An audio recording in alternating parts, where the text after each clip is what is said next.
Sobra matud pa nga silot ang gipahamtang kang drag queen Pura Luca Vega kana ang komento sa pipila ka Katoliko sa Jansan sama ni Jovan Horedico kahinumduman nga adunay video nga nagtrending online asa nagperform kini sulob ang sinina sa Nazareno ug gibuhatan og rock rendition ang kantang Ama Namin. Kay gamay raman to pero tong iyang persona non grata na unsa nasa tang dili siya pwede magsud sa mga unsa bansa kay dili siya okay ra to ingato kay gamay ra man to nasala pero kanang makulong siya para sa ko dili jud to. Nya ingon daw niya art daw to para sa iya ha.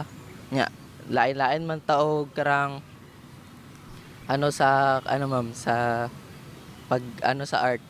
Pero tong persona nan grata na nahitabo siya murag deserve gid to niya. Dugang pa sa usa ka Muslim nga si Ali, bisan siya wala usab miuyon pagkakita sa performance ni Pura Luca Vega apan ang pag-aresto ni ini sobra matud pa nga silot. Tong ma-prison na siya murag nag-overboard naman ko sila, di ba? As a Catholic person, as a Catholic, di ba? Gihatag man sa Ginoo na dapat maging mapagpatawad ta kay mistake raman to niya. Bisan pa man, kinahanglan matud pa nga hatagan og tsansa ang drag queen ug hinaot nila nga dili na kini utruhon pa ni Pura Luca Vega.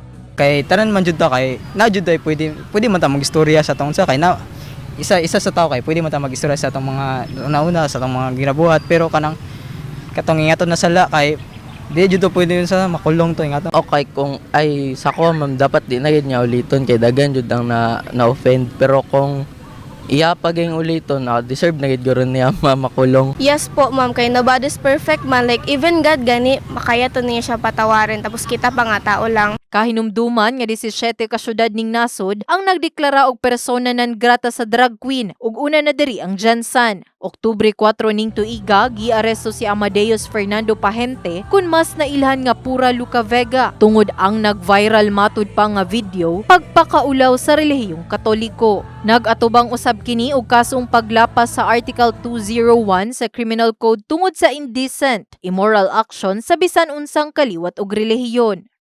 Gani nagdumili na usab sa paghatag og komento ang simbahang Katoliko sa Jansan kabahin sa maong drag queen. In the heart of changing lives, kini si Brigada Liza Labajo sa Brigada News Jansan. Brigada News.